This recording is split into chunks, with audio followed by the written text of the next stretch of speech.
What's up, guys? Pardon me while I zoom in this camera.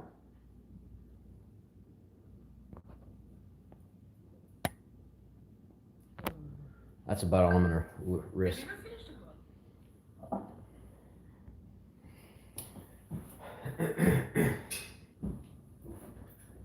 Hello? Hello. You guys How's ready to everyone go? You ready to go? Yeah, I'm just waiting for that. So, Carla, get logged in. Okay. We good? Yeah, we're good.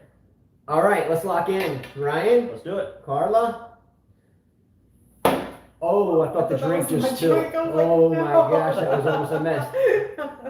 All right, hello and welcome back to another 5K Tennis Family Chat live discussion. Today is day 10 of Wimbledon. The men's quarterfinals have completed except for Felix Auger-Aliassime and Berrettini, currently playing now on the television behind us.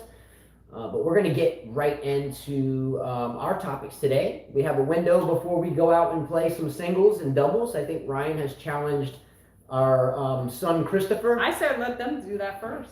All right. So yeah, if they can, and then you and I could warm up. Yeah, so if we can film it, whatever. If weather permits, he has challenged Christopher, who's a 7.1 UTR, solid player. He has challenged him to an 8-game pro set. No pressure, Ryan. No pressure at all. I think it's a good opportunity for me to see how I would do against a player of his level, and I'm excited for the challenge. Hopefully, I can make it competitive.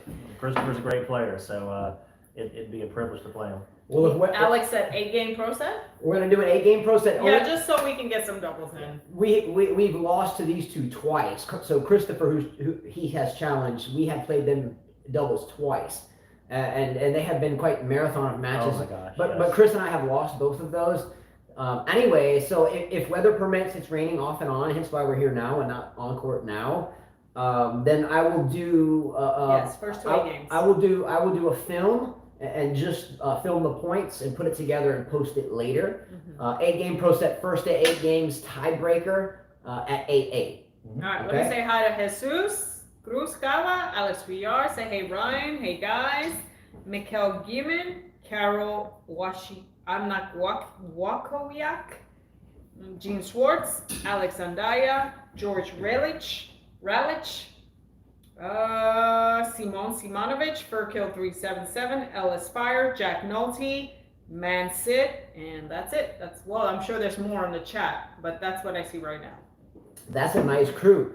All right, let's get started again. Ryan Mason is a really good family friend of ours. At this point, we met doing weather videos on YouTube.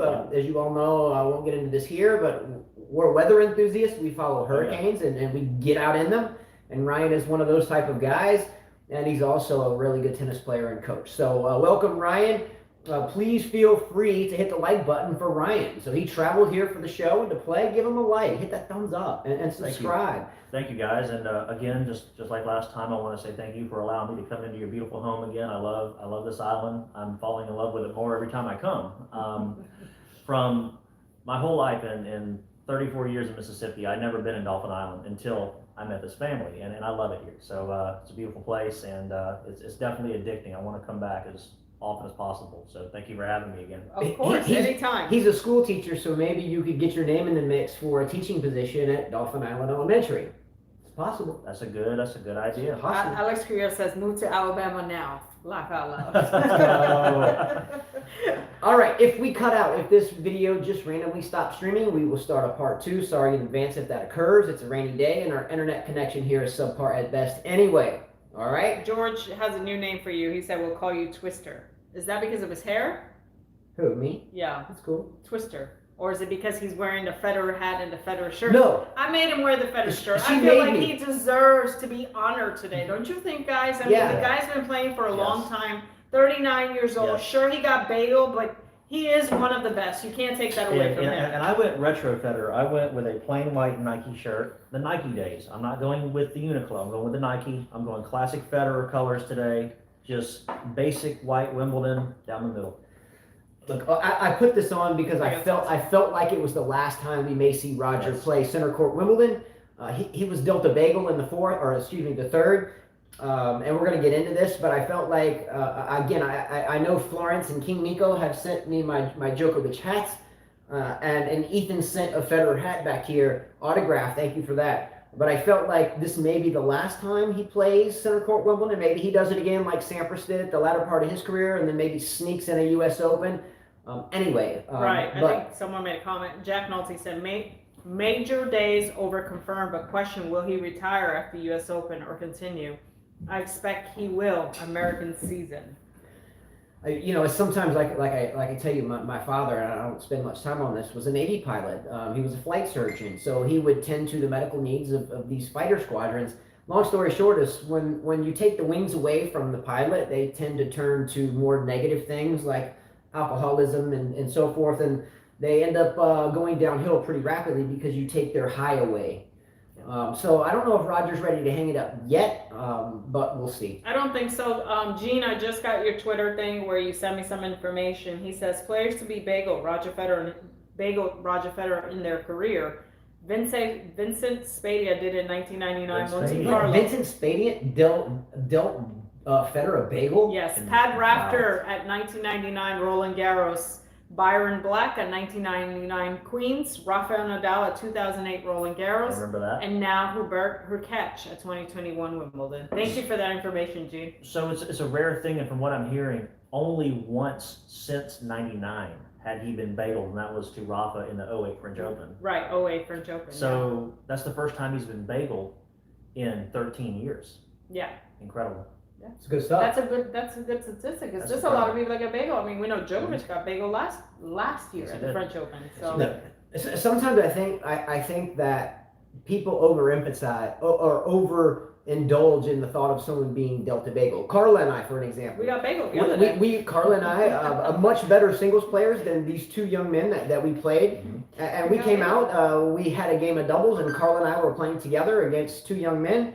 And we were playing 2 out of 3 sets. We lost the first set at Love. Love 6. I was mad because I don't get bagel. My bagel score as a junior adult is rare. But that's in singles.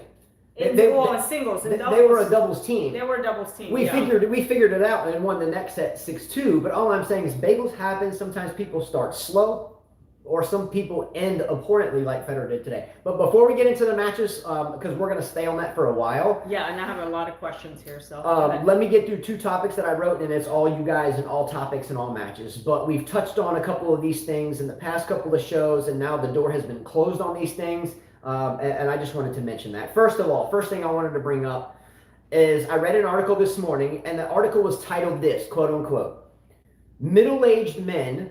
In other words, like Ryan and I, is Ryan a middle-aged man? I don't. 34 is not. He's got a son. He's married. He's got a child. Middle-aged. Okay. Almost 35. It's debatable. It's debatable. I turned 44 soon. Yeah. Carla turns 42 on Federer's birthday, We would be August 8th. middle-aged, Her for birthday sure. is the same as Federer's. All right. No, his birthday's the same as mine. Yeah, his birthday is the I'm same. older. You're older. Yeah. All right.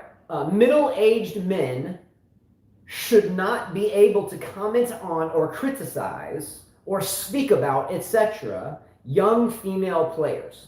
Okay? In the article, they were showing pictures of players such as Raducanu that had what seemingly was an anxiety attack on court, and as well showing pictures of Naomi Osaka. Now, I'm going to just say my piece, and I'm going to open the door to you guys and to all of you. Okay. Here's my thoughts on that.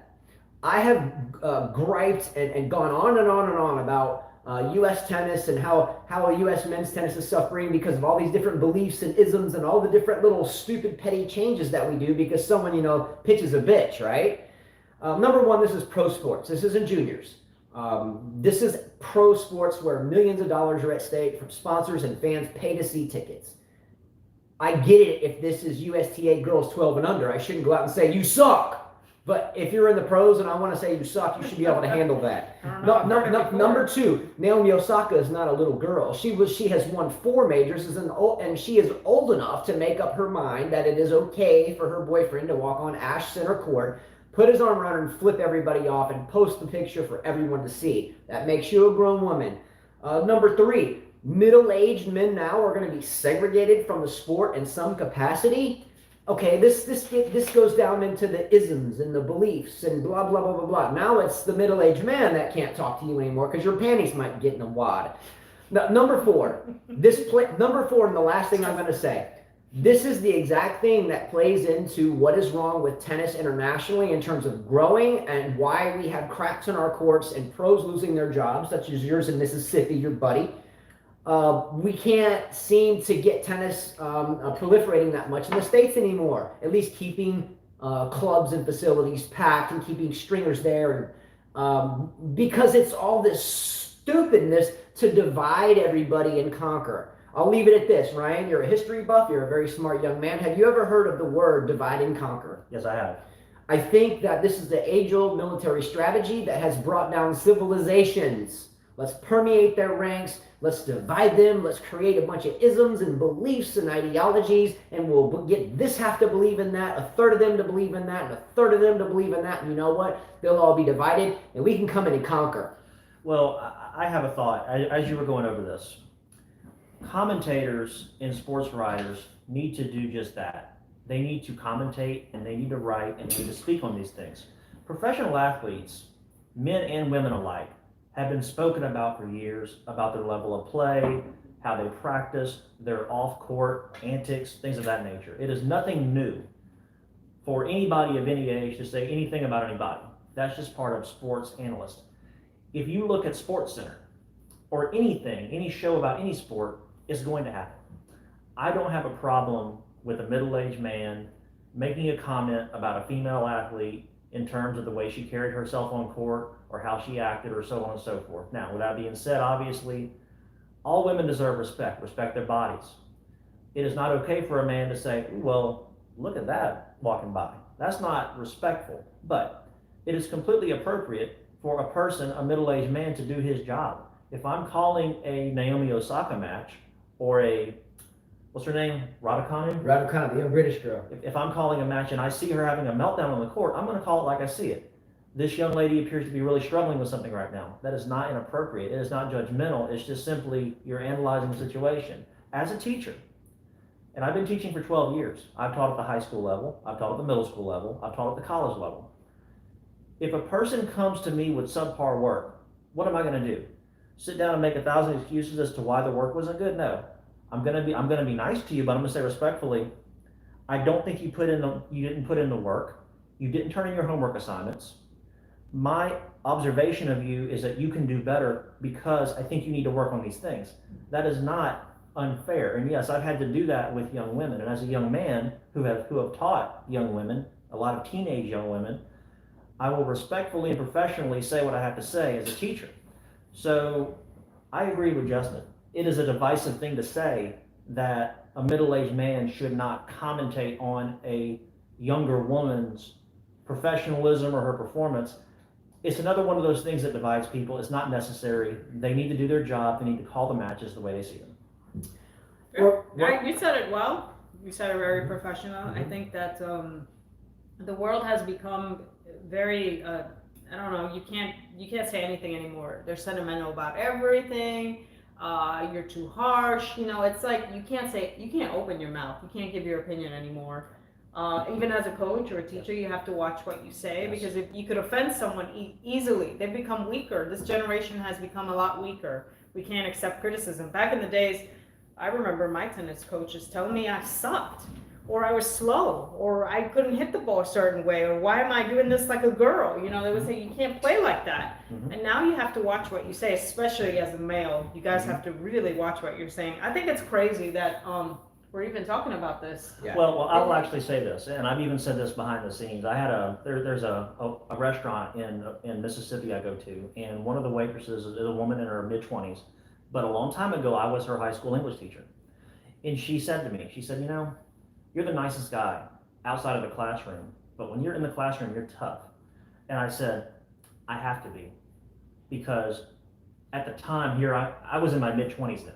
Mm-hmm. And you're 16, 17? I said, at the time, I had to be tough because I had to protect myself, because I have to act rougher and tougher and older than I really am. It's almost like a role play. Mm-hmm. I had to be the ultra professional, the ultra stern teacher, because I didn't want to leave anything to chance that a young lady might get the wrong impression by my niceness. Right, so that was something that I had to work on. As I've gotten older, it's gotten easier, but I still have to think about that. And I think in a way it's a shame that we have to think about that as men, because just because we comment on, let's say, you look nice today, that's a Be compliment. careful these days. You can't say that. That's a compliment. They're coming on to them.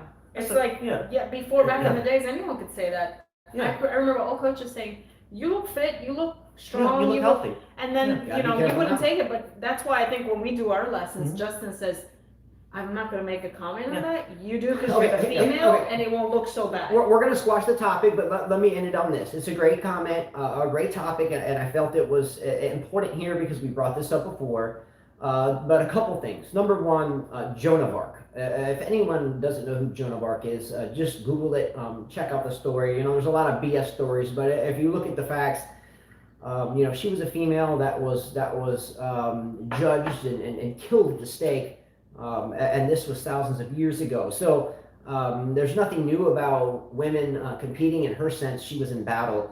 Anyway, number two, I mentioned divide and conquer. What we're running into here in the States, and I can't speak internationally because I don't live there, but we're running into so many little things to pick at. It divides the system as a whole and just contaminates it. And in my opinion, this is why you don't see a lot of really good tennis clubs proliferating anymore here in the States, and you don't see a lot of U.S. men's tennis proliferating as well.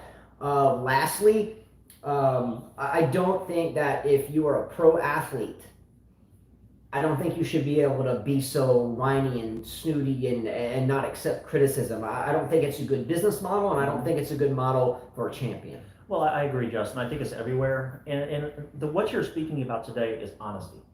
It's important for people to be honest with one another. As a tennis player, there is no secret that if I hit a slow serve and I do it a lot, my serve wasn't very good that day.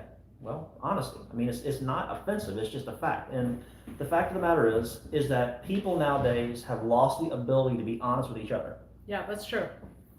And as a society, it weakens everybody. And I think it weakens a lot of these tennis clubs too, because, like, for example, I had a coach the other day tell me I got fired. I said, why? He said, I told a girl she needed to train harder because she needed to drop a few pounds.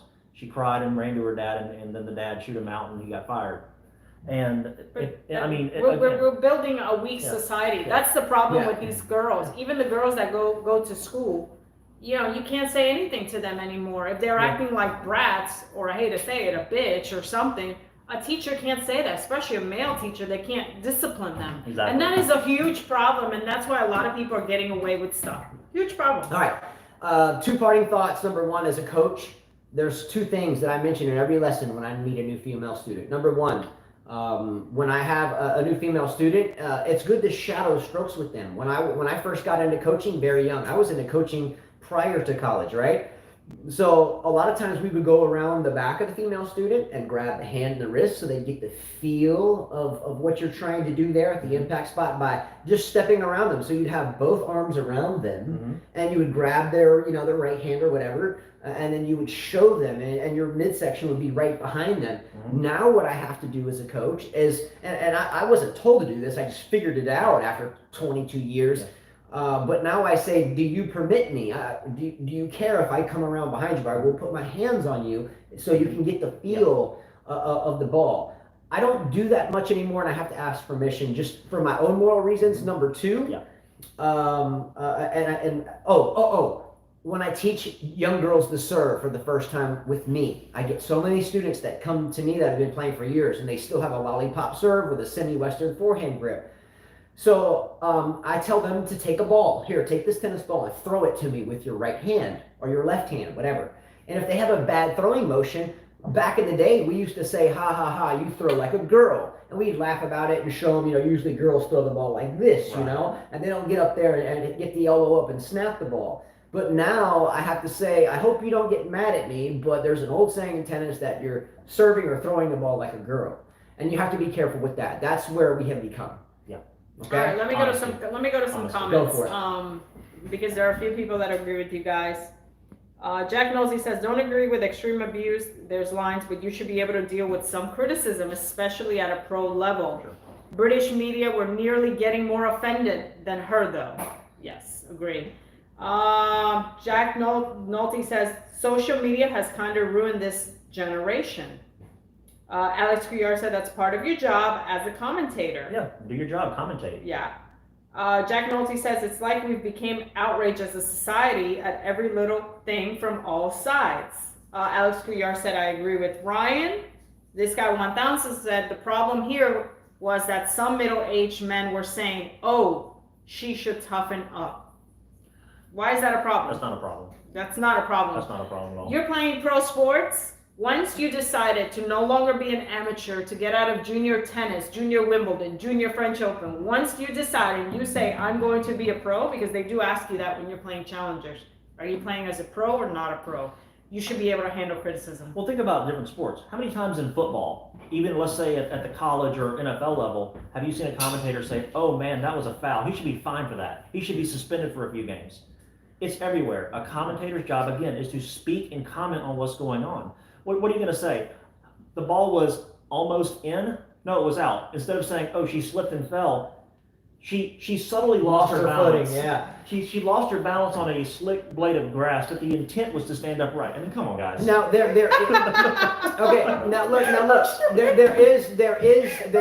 And look, I don't mean to rewind 22. That was British. Yeah, I don't want to rewind 22, 23 years to my college years, but there was a couple of semesters in college where I really was into public speaking and journalism. And anyway, the major changed later. But there was a couple things that in those classes that we were advised to do or taught to do and what not to do as someone in journalism. And one of those things was to be objective and not subjective. So I think that saying she needs to toughen up on air might, get someone upset, but that's just simple criticism. If it's something to do with some type of belief and you're being super subjective, then it can really cause some harm if you're giving your opinion on something and there's millions of people watching. Oh, this guy, okay. But saying someone needs to toughen up, I think is okay. It's pro sports. We're about toughness and mental toughness. Anyway. Gotcha. Let me finish here. This guy said, no, I was saying why people were mad at McEnroe. Yeah, I really think that they shouldn't have been mad at McEnroe. Shouldn't have been mad at McEnroe. I mean, what he said was the truth. Philip Dion said everyone used to say the same thing about Djokovic earlier in his career when he would retire with breathing issues, and no one gave shit to the commentators because it was men's, right? Yeah.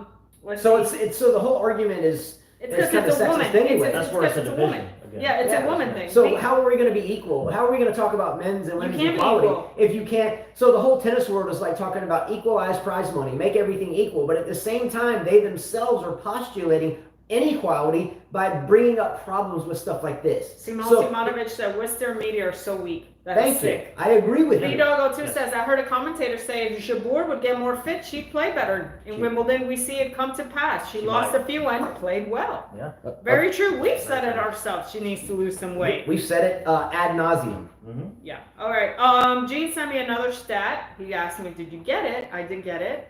And the stat was about Federer. Players to beat Federer in straights on grass. 2000, Kafelnikov, Wimbledon. 2002, Anchik, Wimbledon. Dimitri. 2012, Murray, Olympics. And now her catch, 2021, Wimbledon. It's kind of spanned the whole time, right? Not much. Kind of 4 times. Spanned his whole career. 4 times. Pretty good. All right, great topic. Next one, and we're going to touch on this quickly. We had brought this up before. It has nothing to do with tennis. It actually has to do with track and field. We know that Sha'Carri Richardson was or tested positive for smoking cannabis or ingesting cannabis after she lost a family member. I mentioned that I have absolutely no problem with this. It was totally legal in the state that she was in. So there was no legal ramifications. Now, the only reason why I'm bringing this up is for a lot of reasons. Number one, it's very unfortunate for everyone. Yes. For everyone that wants to watch the Olympics, that wanted to watch this exciting young lady do her craft, and she is a master thereof. Now she'll have to wait 3 more years because the next Summer Olympics isn't until 2024. It was a stupid decision, though. Okay, let me finish before you interject, and I'll turn it over to you guys. Yeah. Okay? Let me get this one out because I am pro cannabis. I am, and I'm sorry, and I always have been, because how is it that you can go to the gas station and buy vape and cigarettes and liquor and everything else and go kill people drunk driving, and you just want to sit at home and chill?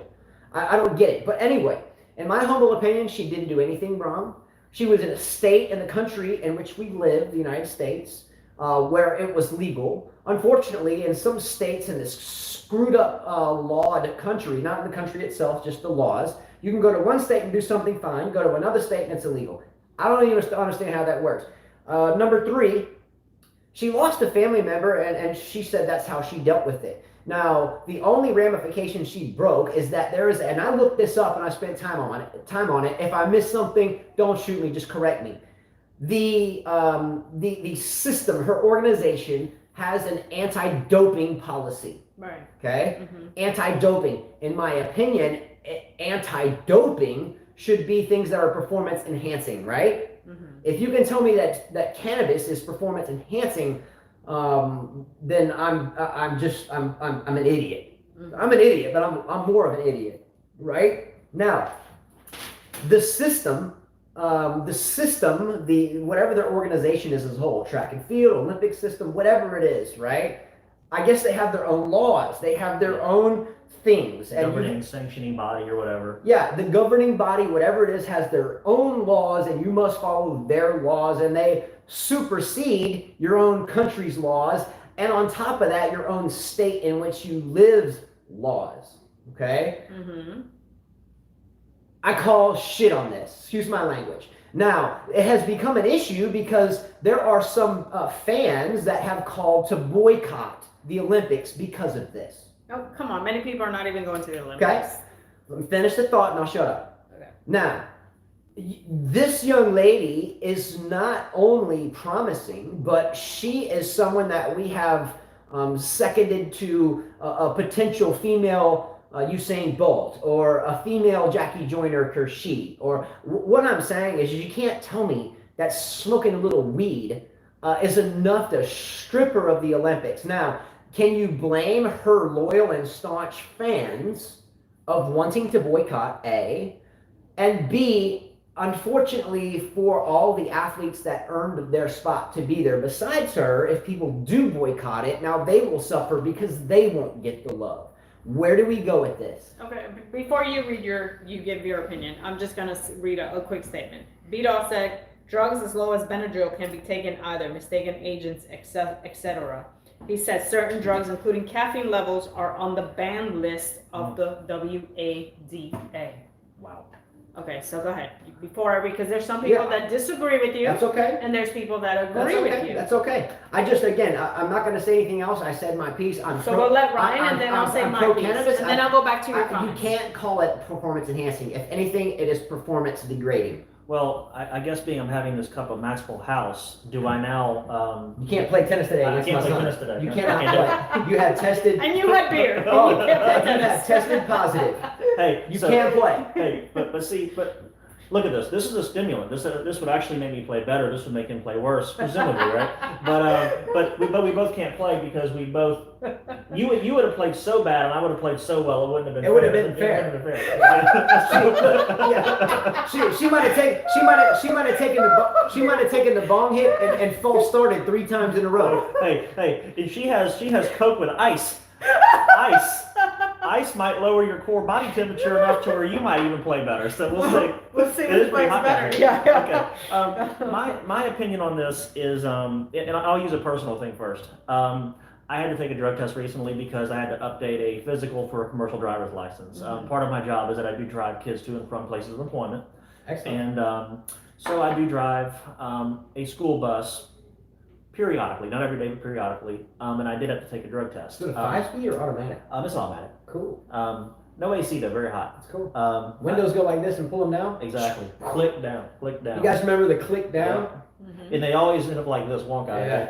Yeah. If I'd have had some more caffeine, I could have maybe gotten You got the gangster lean window. Lean.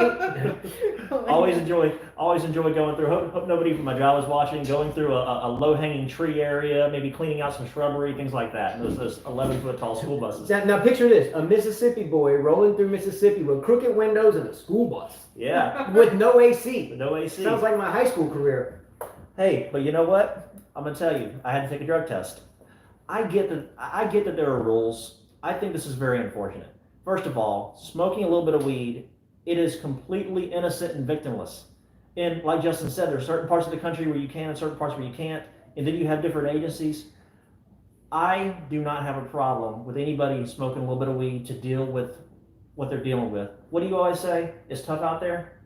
People deal with things in their own way. I'll be the first to admit, I'll say it here in front of everybody, that there have been times in my life where I have taken antidepressant medicine. Okay? Guess what? To help me get through a tough time. Maybe I was dealing with something. Maybe I was struggling with something in my personal life. We all do what we can do to cope. What she did nothing wrong. It wasn't performance enhancing. It wasn't, and I agree with you. It wasn't performance enhancing. No more than this crap right here is. I mean, we just do what we do. Should she be penalized? Hell no. Did she break a rule? Yes. Is it right? I don't think so. But I do understand.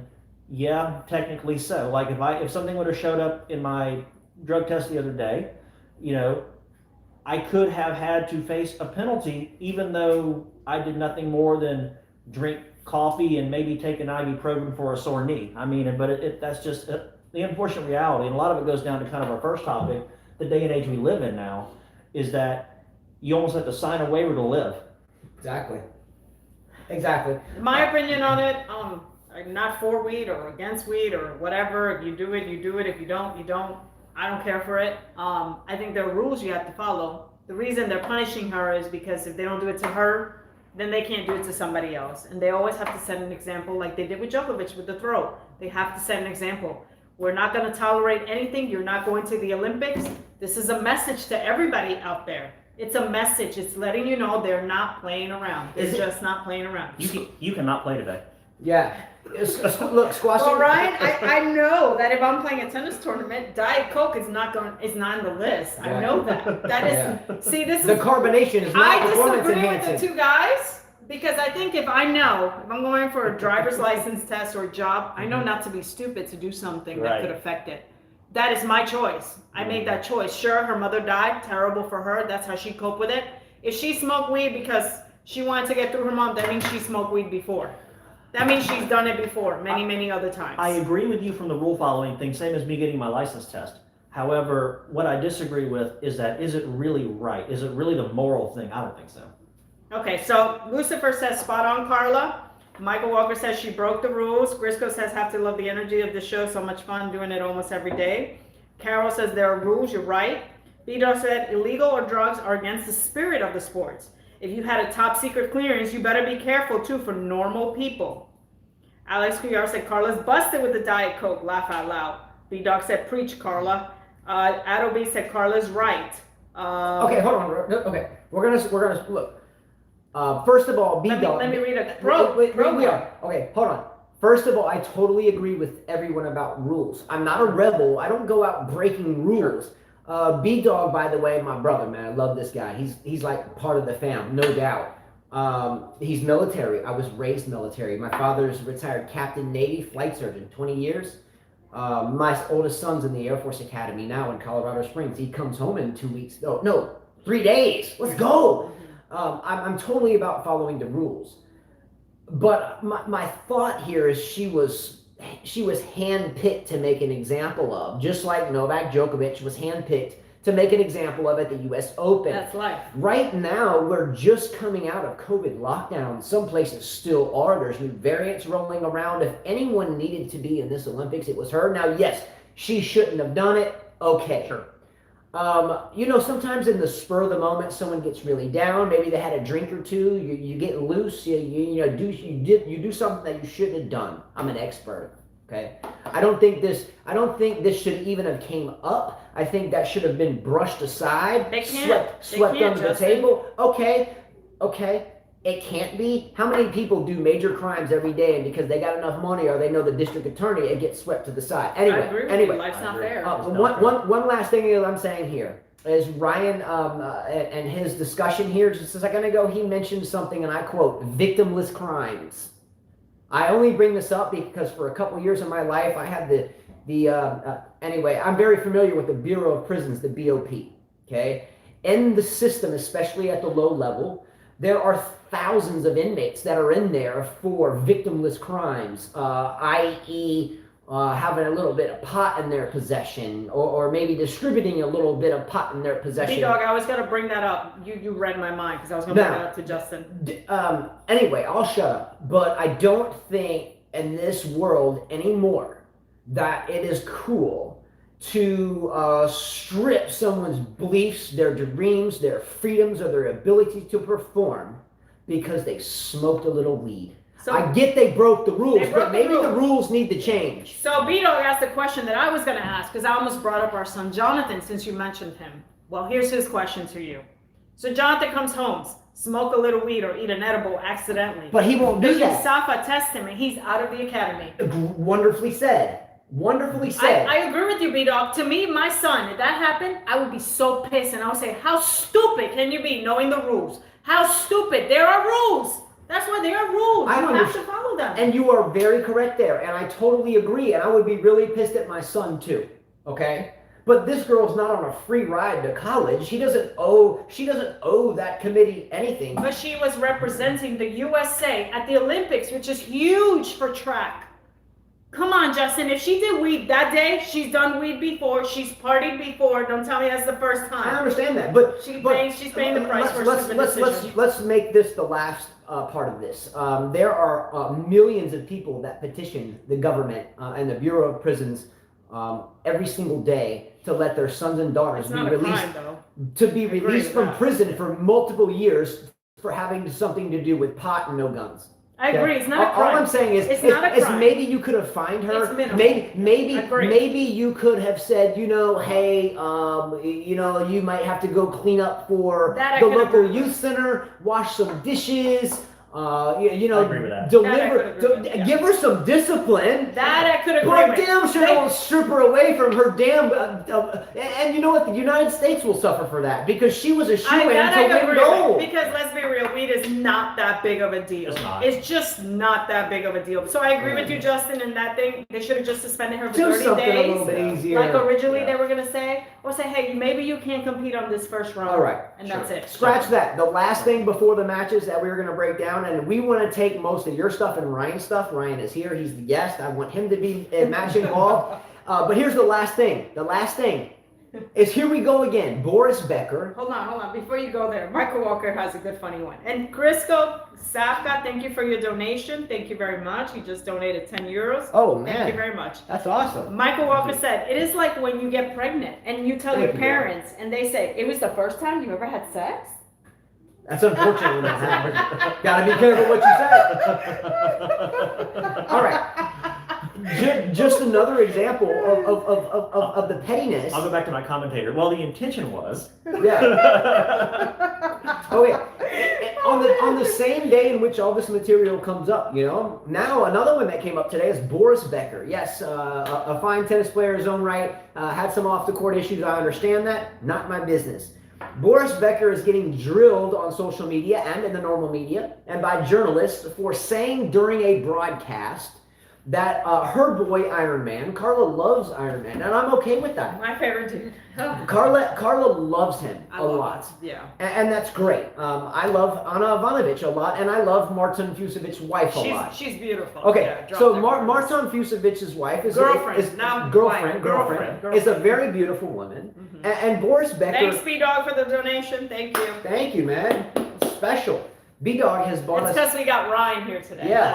And by the way, B-Dog 02 for a couple of years now has gone in so far as to be like, hey, I'm buying pizza on you guys tonight. Here it is, and go take your kids to get pizza. That's true. Yeah. Awesome. My brother, man, no doubt. Martin Fusevic's wife is beautiful. Boris Becker said during a broadcast that, quote unquote, whatever her name is, it's disrespectful, Annette Bosrameni.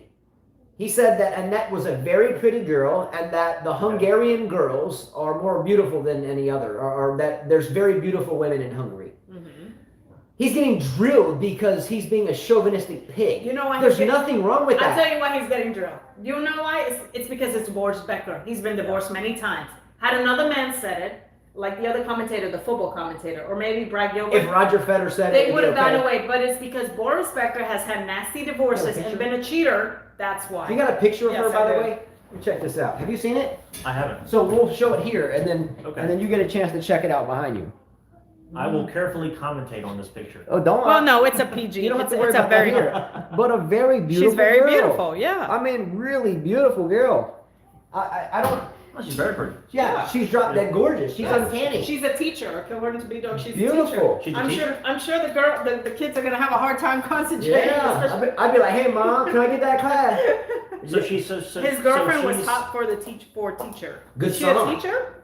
Aerosmith, hot for teacher. hot for teacher. Remember that song? Van Halen. Oh, No, it's hot for Aerosmith. teacher. He's saying the song. That's what he's Aerosmith saying. is hot for teacher. Oh, okay. Wasn't Aerosmith sung hot for teacher? Not Van No. Halen. I thought it was Van Van Halen. Halen. Was I it thought Van it was Van Halen? Halen. I thought because I remember it was Yes. David Lee Roth. I thought sang that. Okay, Yes. well, I'm definitely So wrong. this guy says Boris shouldn't be saying such stuff like that. I think it's because it's Boris Becker. I say, yeah, I mean, what he said was fine. She is very pretty. Mhm. She's definitely that. I would definitely consider that a beautiful woman. I thought Anna Ivanovic was beautiful. I think Paula Badosa is my current crush. I've said it before on Oh, the she's show. beautiful She is too. pretty, Yeah. Yeah, I She even is a told pretty girl. my wife that, and she left the room, and that was it. She did? Does your wife watch the show? No, she Okay. doesn't watch the show, but So she left the room. She left the room. She didn't I like don't that. leave the room. Okay. You know, he loves Okay, Anna hold on. Ivanovic, and I'm like, okay. How many of you married couples out there, or have girlfriends, often say, you know, that's a very beautiful young lady, or that, you know, if you're a female, you know, that's a handsome young man. Carla and I do it all the time. Like sometimes Carla will see a pretty girl and she'll be like, oh, she's pretty. And sometimes I'll see a guy and be like, he's a handsome young man. Ryan's a handsome young man. Appreciate it. I mean, Thank you, Ronnie. are you Thank leaving the room on that, Carla? No. Are you going to take off because I said he's a handsome young man? Is that a problem? Yeah. Is that just insecurity? Is it being insecure? Somehow thinking No, look, it's not being insecure. No, Then what's the some problem? people have a hard time. jealousy? Yeah, and there's nothing wrong with jealousy. Jealousy is good. Okay. What did Tupac say? Justin, Jealousness is Jealousy is good. That means greed? you care. No, that There- means you're an idiot. Okay, for the married Jealousy guys out there, I'm not bullshit. talking about extreme jealousy. If you're Yeah. jealous, you're insecure. No, Justin. I'm talking about a little bit of jealousy is nothing bad. You're telling me that if you see Martin, I give him a hug and stuff. I'm like, what's up? Yeah, right. What am I doing? Carla, Yeah, do you right. know why I never get jealous with Carla? Number one, because I don't get down like that. If you're jealous, life is miserable. Mhm. But could you imagine some dude dealing with 5 kids and all her attitude? I'd be like, see ya, good luck with that. See ya, bro. Nice to meet you, but your life is about to change. White and black overnight. Bow. Like you don't want any of that. See, No. if you want it, there you go. Let's get down. That's what my wife tells me. She's like, you know what? You can have him. You can have get. If you can deal with this guy, you can have him. Whatever. Look, my husband has been a little bit of jealous at times for no reason. So everybody has a little bit. When you can tell it. One time we were sitting down with another couple, and the guy was talking to me in Spanish, and you thought we were Where, flirting, where, and I'm where, like, where? I'm Tell not me, flirting. When? Long time ago, Where? this is in Montgomery. Some guy and lady that you fixed the car for, and they were from Venezuela, and you're like, oh, my wife's Spanish. you Oh, should-" the baseball And player. even all the kids were like, Okay, no. God, you got that so Okay, wrong. first of all, Carl and I had just met then, and this dude was like a professional baseball player. And he was Puerto Rican too. He was a Puerto Rican professional Not baseball even my player. type. I like the light ones. But we had The just light met, eyes. Carla. We had just met. And then there was some other coach dude after me. And No, I that was different. He had and I you had cornered. no interest. No interest. Ryan Mason. There was a gentleman that came here that visited, Okay. and after he met Carla, Okay. he would hang around the tennis courts because I would come home, she would stay there, whatever. So he would hang around the tennis courts, and when I would leave, he would come down to the courts and be right in her face, like follow her around. Then I would come back, and he would jump away. I see. And that happened for like a week. And even my sons, my 2 oldest sons, my 19-year-old and my 17-year-old, were like, you know, this dude's all over mom, right? You got to keep an eye out for this guy, or Yeah, My own but there was sons were nothing telling to me be that. jealous about. Was there anything to be jealous about? No, except your Yeah. safety. Except your That safety. Except my safety. He was all over you. That's just kind of creepy, though. I mean, That he's is just creepy. kinda- Very creepy. He's Yeah. hanging around. He's obviously showing up when you're not there. That's a little Yeah, creepy. That's a, It was definitely creepy. I agree with Carl. A And little then- bit of jealousy. And then, A little and bit, then a Ryan, little the bit. dude was married, but every time he came out, he left his wife and kids at home and never brought them out of the house. That is creepy. Yeah. We've met your wife. We know your wife. But see, a little bit, again, going back, a little bit of jealousy is It good. is. Because there are times where if I think a woman is better looking than me or something, I will admit that even I'm jealous a little bit. That's my wife, normal. My wife, what she'll do sometimes, middle of the night, she'll be at work, and she'll send me something that she saw on her phone about some wonderful husband. Good, awesome. And she'll send it to me. She's like, watch this, Ryan. I want you to learn something. And so I'll watch it. You do it naturally. Yeah, I mean, I do, but I mean, Ryan's a really good dude. He's a softie, believe me. I am. He's a good guy. And He's a so, good dude. And so I'll watch it, and don't get me wrong. What she's trying to do is trigger that little bit of jealousy and say, I want to motivate this She's guy. trying to piss you off so you can get in a fight. Well, yeah. But she's really trying to motivate me to do something different. And so Not like the other day, she sent me a video about like some wonderful husband helping paint the deck with his wife. Well, guess what I did last week? I painted the damn garage. And then I painted the floor. And then I hung a shelf in a cabinet. So, You did everything that I did you it all. I did it all. But look, They want us to talk about tennis now. let's talk about some tennis. Well, we talk about Federer. Let's go back to Federer again. Should we go back to Federer? All right. Go ahead. I have one thing I wrote down, and I'm a tennis player. I know a little bit, not a lot, but I know a little bit. But I know one thing. If I cannot move to my dominant side, I'm screwed. My dominant side is my one-handed backhand. If I have to struggle to move to my left, I'm right-handed. I am going to hit a lot of slices, and I'm going to get hurt by somebody pulling me out of neutrality. What neutrality is the middle two-thirds of a tennis court. You want to control the neutral point and then create an opportunity to then get your opponent uncomfortable and potentially move forward or close out the point with an approach shot or a volley and what have you. Maybe even a drop shot if it's available. Federer could not move to his dominant side, which is his right. He was getting moved to his right by Hurkacz a lot. Federer was spraying forehands in the first set. He was overplaying them, had a chance to win the second set, missed his opportunity, and then got bageled in the third set. He was up what, 5-2, 5-3, wasn't he? I think he was up 5-3. And with Federer not moving to his right and being forehand dominant, it's over. I mean, he could not establish neutrality, and Hurkacz was bullying him. Ultimately, he looked old out there. He was slow. He did. He's 39 years old. He was slow. But didn't I ask you, Ryan, I said, well, shouldn't Hurkacz beat him anyways? And I think you said the same thing. He should beat him. You're playing a 39-year-old tennis pro. I think B-Dog, you and I were chatting back and forth. I mean, is this a shock? No. This guy should beat him. He's 24 years old. If you can't beat a 39-year-old, you have a problem. I wrote down, is this what was supposed to happen? And I think the answer is yes. Federer is far removed from his prime. He had a good tournament. He would have had a good French Open had he not quit. Yeah.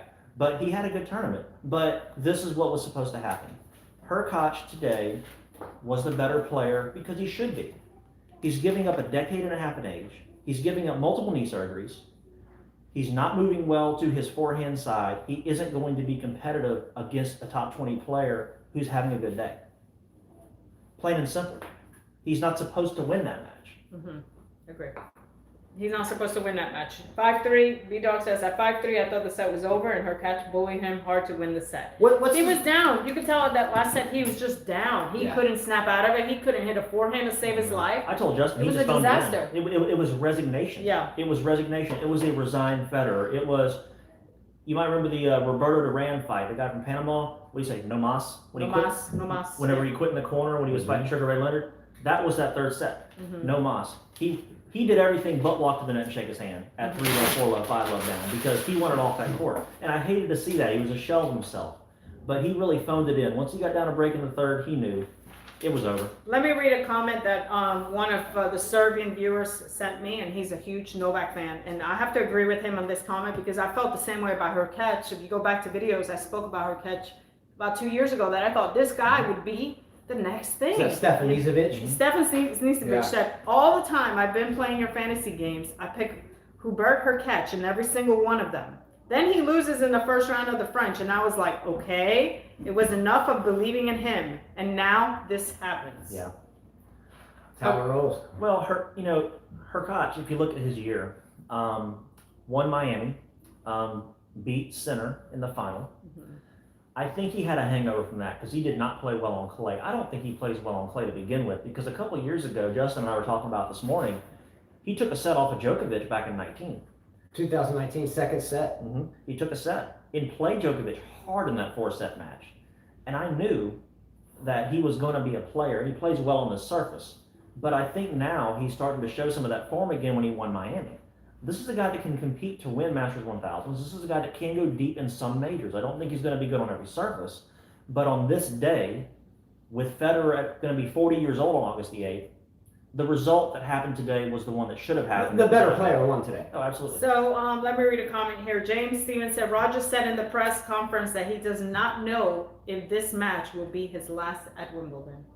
Could be. Layla Sisi said Fed's press conference sounded sad, saying he knows what to do on a tennis court, but he can't make his body do what he needs it to Okay. do. Who said that statement? Layla C. Okay, Layla C. They got nothing but love for you. Layla C's OG. She's been around a long time here. Love you, girl. With that said, her flavor of her comment is what I have written. Let me stick this here on the Federer match. Okay, and I have a lot more, but let me just give you my overall. From a coaching perspective and someone that has watched Federer since fresh out of the juniors, I have his initials on my back and everything else. First thing I noticed coming out of the box was that her catch looked very, if you size up an opponent, if you're a long-time player at a high level, you can size up your opponent's body energy coming right out of the box. Her catch walked on the court seemingly emanating confidence. He seemed very confident. He was smiling in the area right behind center court. Yeah. He was smiling. He looked very loose. Federer, on the other hand, just seemed like Federer, but maybe a less energetic. Just his overall aura. The word aura, A-U-R-A. You can just sense someone's energy when you meet them. Like, hey, Ryan, how are you? You shake my hand. I can sense a schmuck, or I can sense a really good dude. Yeah. Anyway, her catch came out, and very early on, he was swinging freely. What does that mean? You know, in tennis, we talk about accuracy under pressure, being tight or loose. When we're anxious and nervous, like Raducanu got during her match, we tend to freak out, and our heartbeat gets up. I can't breathe, and sometimes we puke or pass out. And your arm won't move. You can't accelerate. Yeah, and you're tight. You have no separation Very between true. your That's happened to elbow me before. and your abdomen. So when someone's swinging freely, they have separation between elbow and obliques here. Yeah. They're not hitting all tight in here. The hips are moving. They're free. Her catch was doing that. Also, before this match started, I mentioned earlier that Federer and her catch had very good tiebreakers coming into her catch, a little bit better of a tiebreak record. And that tiebreaker in the second set, I thought was contingent upon the rest of the match. I think if Federer wins that tiebreaker, he has a fighting chance, but still would probably lose it in 4, maybe 5. But I felt like he would have a fighting chance. I feel like after the tiebreaker, he checked out. Why? Because Federer is a genius at the game. His prime of genius has come and gone, but he understands it very well. With that said, he was a half a step or a full step late every time, as Ryan said, he was moved off of the 2/3 of the court. He was a step late. He was missing balls. He was shanking them. They would spray wide a little bit. When we are late, we tend to hit wide. And he was hitting wide quite often. And did you notice that he couldn't seem to get out of the way of his left foot? When Federer is in his prime, he hits a forehand from an open stance, and he can really whip that ball through. It was like he couldn't get his left foot out of his way. He couldn't open up to the right side because it was like he was so slow he could never quite get to a point of setting his gravity. Yes, and if you saw, and I forget if it was the second set or third set, he was coming up to the net, he was involved at a net point, her catch was coming at him, making him move his feet. Her catch is very well trained because he saw this, and there was a point in the second or third set, I can't remember, that was an important point, like a 30-40 point or a 30-all, fixing to cough up a break point, whatever. And he was at the net split stepping, and his left foot slipped and tangled behind his right. Yeah, he couldn't get out of his way. He couldn't. His feet weren't popping. He was off. And when I saw that, it was over. And that's what I noticed just from a tactical standpoint. If I'm a tennis player seeing that, this is what I'm seeing if I'm her coach. Oh, his left foot is out front. He's not getting open. He's going to hit some short balls. He's going to hit some frames. I'm going to hit it right behind him to his backhand. Exactly. Because I'm going to open this court up, because with your left foot out like that, you can't split step back to the center. Exactly. You can't do it. You're going to slip. That's great coaching. That's great strategical coaching right there. That's exactly how you play that. How can I move this way if I've got 1 foot here, 1 foot here? I can't. Yeah, you're going down. Yeah. Djokovic, by the way, I think would have been happier to have met Federer. But he's facing Shapovalov. I understand that. Yeah. I'm talking moving forward to finals wise. Now, Now, her catch, by the way, as Ryan mentioned, great thought process and great memory there. Her catch took Novak Djokovic to 4 sets in 2019. I think the score was 7-5, 6-7, and there's something around the middle, like 2-4 or 4-2, whatever. I have it written 7-5, 6-7, 6-1, 6-4. Good match.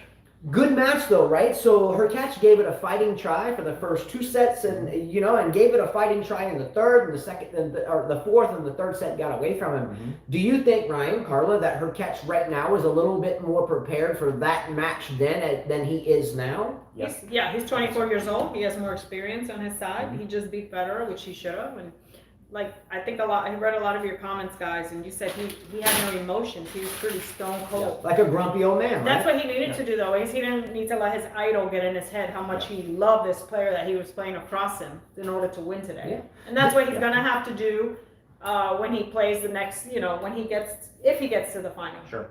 I would agree. This is the Berrettini score. Berrettini's up like 3-0, 4-0 right now. Fourth set. In the final In the set? fourth set. Okay. That helps me. I need that. Go ahead. So I would favor Hurkacz over Berrettini in the semi. 4-2 now. Or in his 2 sets to 1 Berrettini? Yes. Okay. So he's up a break. He's going to probably win this. Not necessarily, but he's going to probably win it. Berrettini, I don't love. I don't love his whippy forehand. I don't love his late backhand. It's kind of shovelly looking with the two-hander. I think Hurkacz wins that because I think he's actually the better player. Berrettini has a serve. You think Hurkacz beats Berrettini? I think so, too. I think so. Okay. I don't see I what think it's a coin toss. I don't see what it. everybody's I like it. seeing. I don't see it. I was watching him play Felix. Just a few points. It's honestly Berrettini's game to me is not exciting to watch. Look, you can rewind this show for 3 years until we first started this. We talked about Berrettini then. When Berrettini started to creep into that top 10, I compared Berrettini to the likes of Jack Sock, a player we've seen before, same type of game. I just don't two find him hands on the exciting. racket. He's hard to get into. Yeah. I just like his girlfriend. It's hard for me to get into their games. I let Tom It's not Donovan- exciting. It's Yeah. not exciting to watch. And he was hitting. I was watching his forehand. Sometimes he doesn't finish the stroke. No. He kind of stops He it. kind of short arms it. And I don't know. I like Hurkacz's big game much better. It's a more complete game Yes. than Berrettini. Berrettini has a serve. So he's always a threat if he can hold to 6-6. I'll give you that. But I don't love Berrettini. I don't think that he's the most athletic player either. I was watching one of the points today with Felix. Felix hit a drop shot, not a good one. Berrettini barely got to it, and the sucker was around the service line. I'm like, how do you not get to that ball? You had to take 3 steps. I don't think Berrettini likes to move forward. I don't think he's as complete a player as Hurkacz. Now, granted, it's going to be a big moment for both of them. There could be some nerves. I still favor Hurkacz in that because I think he's the better tennis player. Can I ask the both of you a question that you must answer immediately without thinking? And you have to answer at the same time. I choose C. Okay. All right. At the same time, don't think about it, because if you say something, then you'll think it's got to be immediate. And all of you, say it immediately. Okay. These two and all of you, think about this quickly. Who is the most dangerous person left in the men's draw? There's only 3. That is the most dangerous to Djokovic. Hurkacz, yeah. I don't think Do you- Shapo is going to do anything. Do you agree or disagree? Yeah. Hurkacz has history with Djokovic. Hurkacz has taken a set. He's already got some skin in the game. I've already hurt this guy on this surface at this facility Big before. H. Let's fire said Big H. I've already, yeah. Jesus said Hurkacz. This guy said Hurkacz. What are the chances of Hurkacz beating Djokovic? Below, and look, let's He's give gonna have to play him the best match of his life. Yeah. Again, he's gonna have to play the best match of his life. If Hurkacz plays the best tennis of his entire life, does he still have a chance to beat Djokovic? On grass? Yeah. Yeah. Yeah. If On he grass, plays- yes. If it was Australian, I would say no. No. On grass, yeah. I would say if he plays the best match of his life, he has a 30 to 40% chance of winning it. Yeah. Which is decent. Yeah.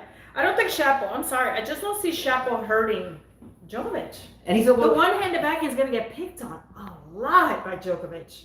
He knows how to play lefty players. Hello? Yeah, and I still think Shapovalov is a fine athlete, but he can't be 100% tied into tennis because of his cheesy rap music.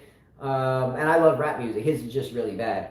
And he's still a little immature in his strategy. He still kind of goes for too much when he doesn't need to. He still Yeah, doesn't. I agree with you. I don't see a He's champion there. still a little immature. Praveen says 60 to 40 to Djokovic. I can go with that. I think I like that's good. that. I like 60-40. Shapo, great player. And he's finally, I was thinking about it in the car right over here, that he's finally doing what a lot of people said he would have been doing for a long time, which is going deep in Grand Slams. I like Shapo. I don't believe his one-handed backhand is going to hold up great in that semi against Novak. I also think that there could be a little bit of fatigue considering the Kachanov match was 6-4 in the 5th. That was a coin flip. Fatigue. It's going to be difficult, and it's going to be a big moment on a big court. It's a place he's never been. Djokovic has the experience. He's been in this situation 40, 50 times in the semis of a major. He's gonna be it's like taking candy from a baby. It will. Yeah, and what happens historically? Just saying, he's smiling. You know that picture we saw of him, the video of him coming in with Jack Draper? He's gonna go like this.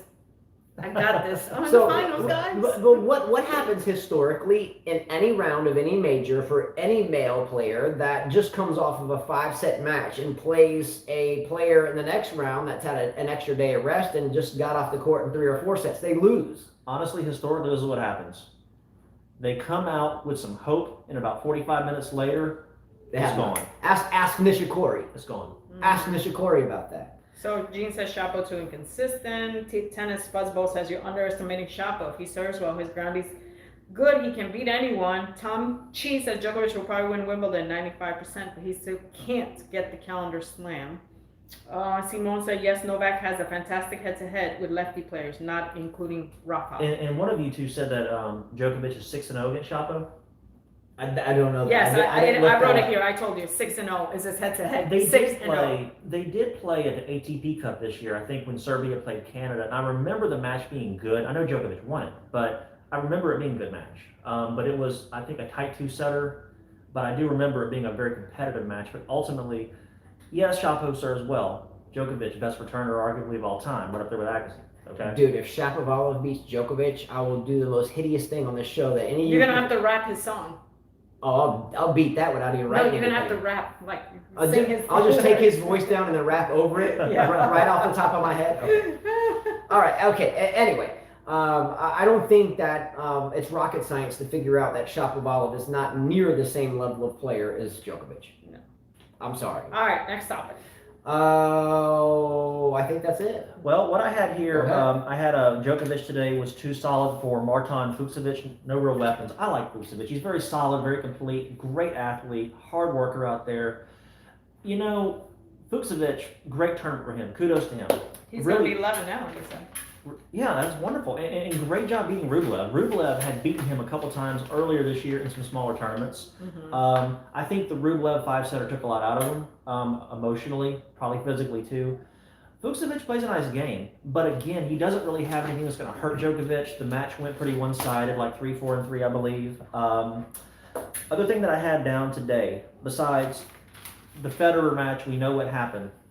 Is it time for Federer to consider looking at the next phase of life and raising his beautiful kids and enjoying some life off the court? Yeah, I mean, he's got a $300 million home. I would think he has plenty of room. Of course he has it, but I know that he doesn't want anyone to pass him. That's the problem for him. He can't Just help like Serena's problem is that she can't get to the 24. That's the problem. I don't think anyone wants to turn in their wings. They don't want to turn it in. They're not ready yet. They're not. I'm hoping for him that he gets the retirement that Sampras got, or Steffi Graf, but I don't think it's not gonna while happen. Djokovic is out there. I don't think it's gonna happen. I have an idea for Federer. This is what I'm thinking he'll do. This is just me thinking.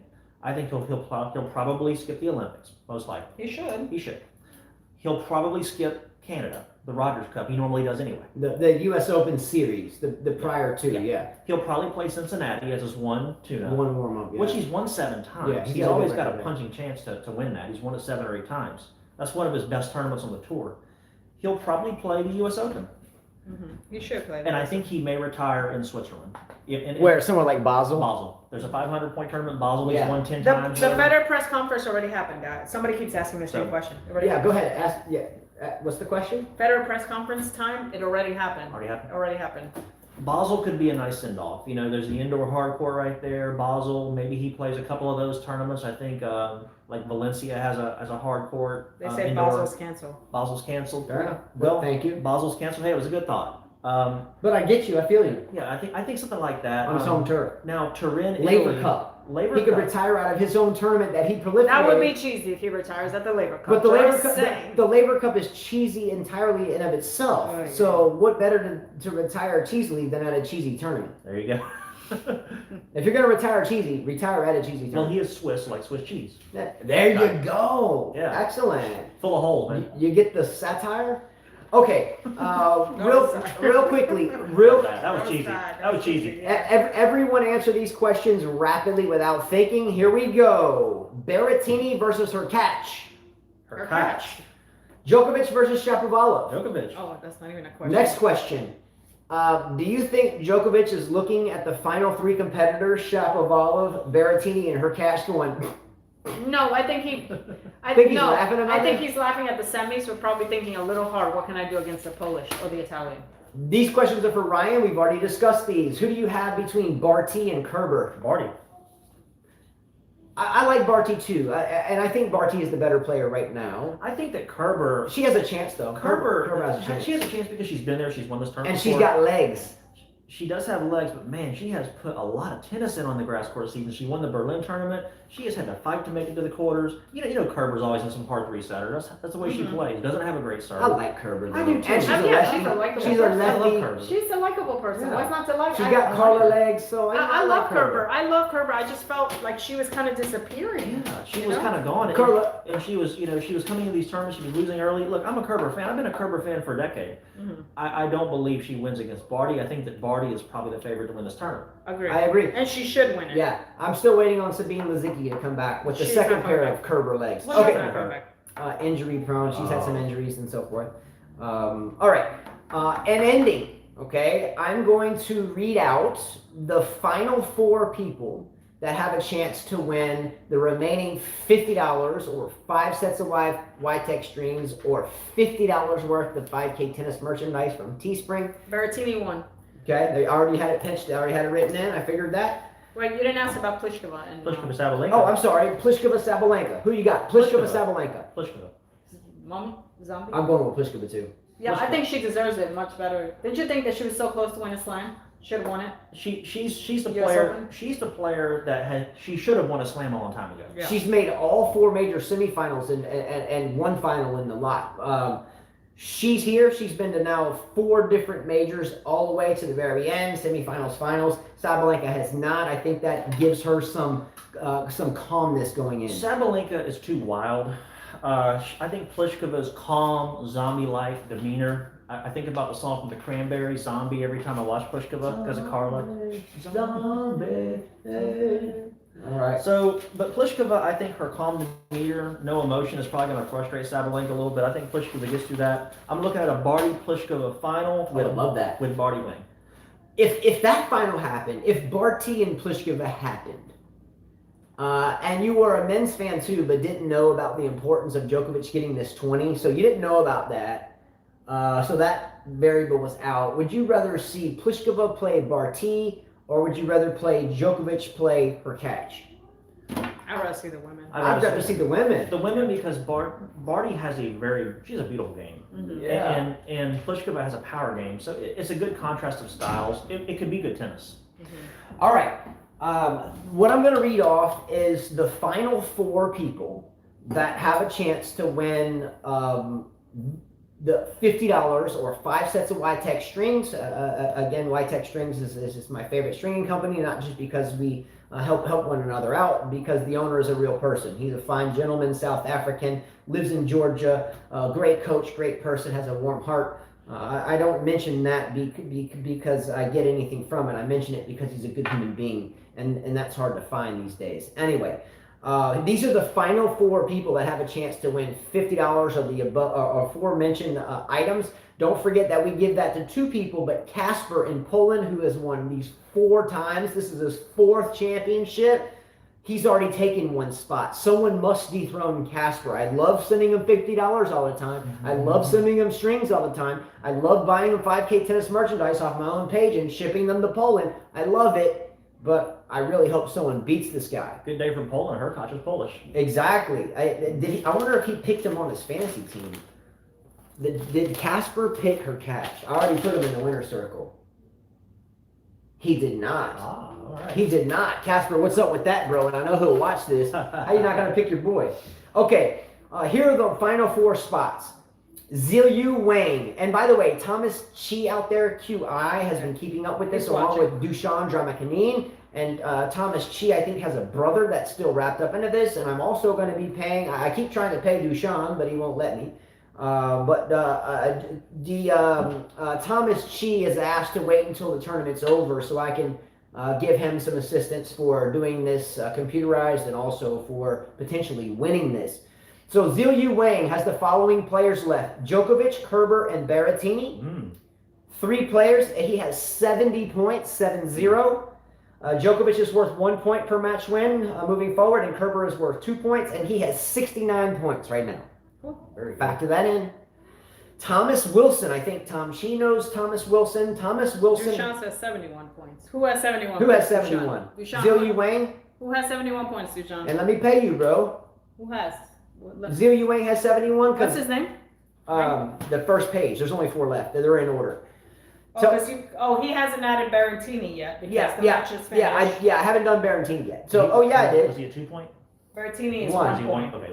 All right, well, let me get through it, and then we can correct it if needed. But I know these guys will have it. All right, because it's important, because these last 4 people are down to like 1 point. I mean, anybody can win this. Zhou Wang I had was 70 points, and Djokovic and Kerber left. 70 points. Did I say 69? Yeah. Okay, yeah. Okay, my fault. Got it right. I had it written here so they can see what I do. I had it written here, Berrettini +1 question mark. So yeah. Q has 71, he said, yeah. Who does?